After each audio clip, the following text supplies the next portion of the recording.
Well, welcome everyone to this session. I'm the head of product for the Green Tech Festival, and we have a whole range of topics across all the stages. I'm sure you've seen we have the content corners over in Hall 20. We've got the deep dive in 21. There's lots going on, and a lot of them get into really specific topics. But one of the things I love about the programming for their festival is having controversial topics. You need to talk about things that make people think, and that's why we have things like, is fusion the future? Should we reconsider nuclear? Or tomorrow morning, our debate about Trump climate politics and whether business or climate should win in that context. So to kick off the discussion today about nuclear, I have our very own nuclear scientist on stage. Jochen, could you tell us a bit about what you do and your organization? Yeah, thank you very much, and thank you very much for the invitation.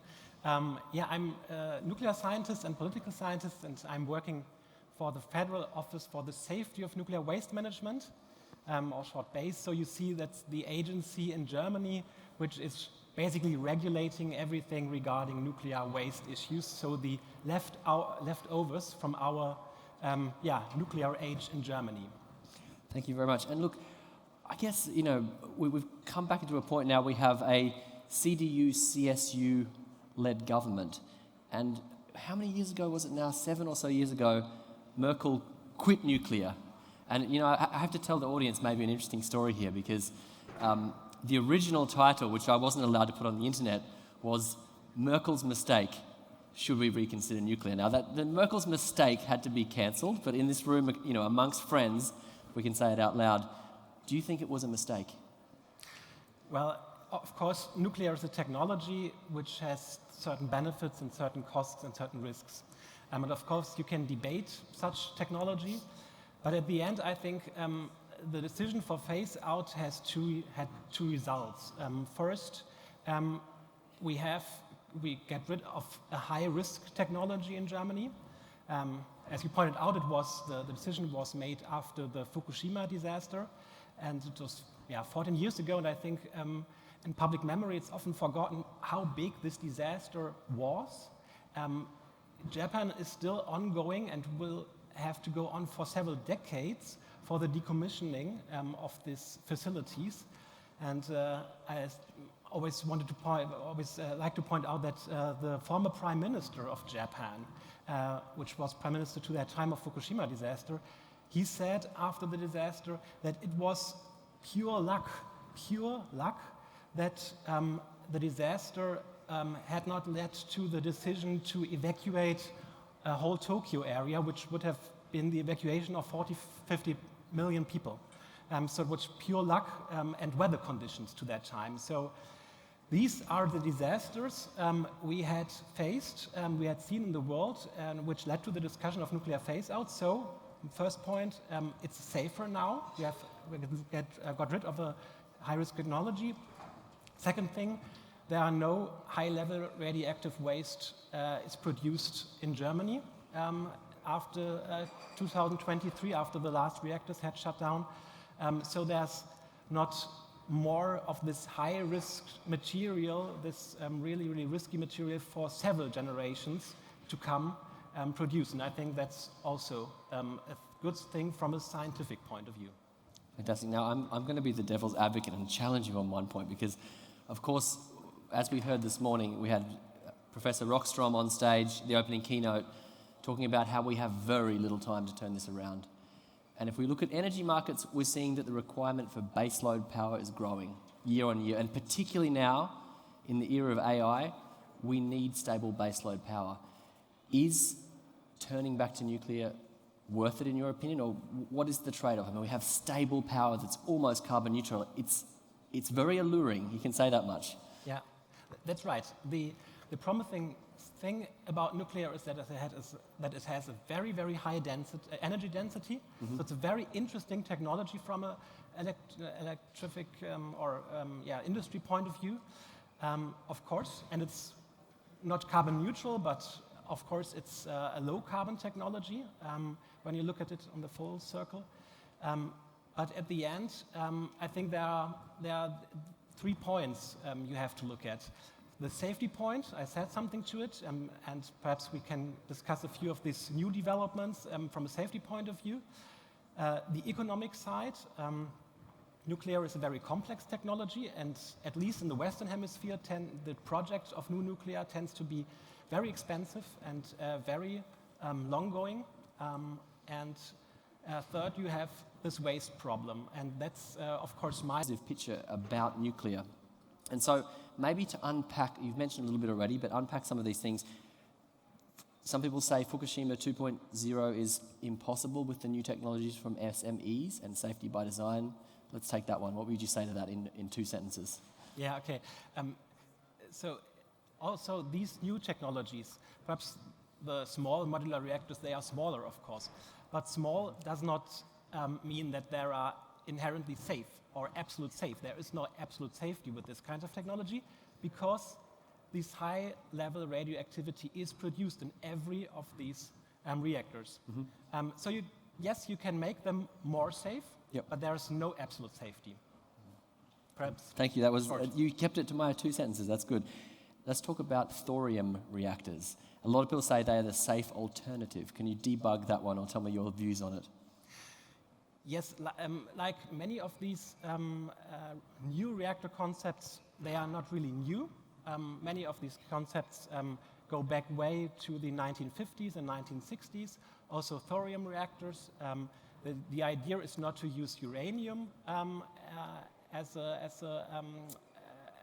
starting point for the reactor fuel, but thorium.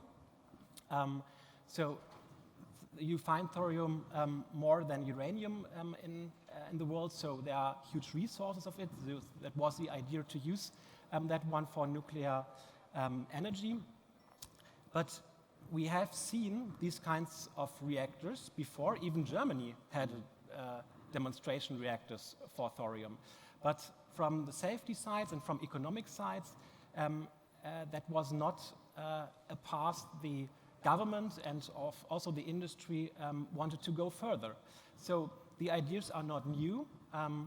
Yes, they are a little bit safer, perhaps. You can make them perhaps a little bit safer than the big plants we have today.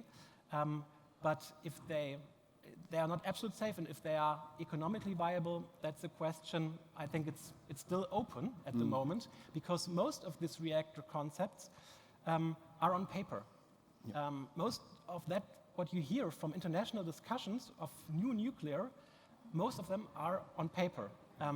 There are very, very few projects which are really realized. The last project of small modular reactors, which even had a license to build in the US, was cancelled because of economic reasons, for example. So there's much talk about it, but if you really look into it, it's a huge bubble, I think, and not everything which is talked about is really realized. Interesting. And I think we haven't even brought up the economics point, and the fact that this is a very long timeline project. You're talking about new nuclear reactors, and the cost involved are huge. And we need this power today. I mean, this is why we're all here at the Green Tech Festival. Now, a final question for you. If there's people in the audience who are still sitting on the fence and they're not sure if we should be turning on or recommissioning old reactors in Germany or in Europe generally, what would you say to them? Well, I think in Germany the situation is relatively clear. Also, the new government was clear about the situation not to renew nuclear in Germany. Of course, internationally, the discussion is very diverse, I would say, and many countries at the moment, of course, are looking into nuclear or go into nuclear. The facts are that we see a stagnation globally in the nuclear field since, I think, the mid-1990s. So in the last 30 years, there is no growth of nuclear globally, because many reactors were shut down because of their age. Few reactors were new built, but at the end, last 30 years, the curve was flat. And the question is now, are they really more safe than the reactors? That I think we have to see if really the concepts are not only on paper, but they are demonstrated. That's the first thing, so that's open. Mm-hmm. And I think very, very important from my side to repeat that all of these nuclear power, new nuclear power types will produce radioactive waste. So if if you want to decide pro-nuclear, you have to face this fact that you will have to deal with the decommissioning of the plants, which take decades, and the final repository of the high-level nuclear waste, which also take decades. Switzerland is also talking about a century project for their final deep geological repository. In Germany, it's more or less the same. So there are huge, huge costs at the back end of this technology. And you can decide pro or contra, but you have to face this fact that you have a really, really complicated back end and legacy of this technology. Jochen, thank you very much. Before we go, I'd like you to stand up with me for a second. You're going to be on the no team. I'm going to be on the yes team. And I want to just do a quick vox pop of the audience. Who is for reconsidering nuclear, for nuclear power for sustainability reasons? Hands up. Don't be ashamed. I'm losing here, I think. I get a feeling I might lose this vote. Jochen, up to you now. Okay, yeah. Who's against it? Have I understood it correctly? You're very convincing. That's all I can say is Okay. you've managed to convince the people in the audience. And who's on the fence? Come on, hands up as well. A few people, half-half. Thank you very much for your time. I'll see you later on in the day, and keep enjoying the sessions we have here at the Green Tech Festival. Jochen, Okay. thank you very much. Thank you. Cheers. Thank you very much. Thank you.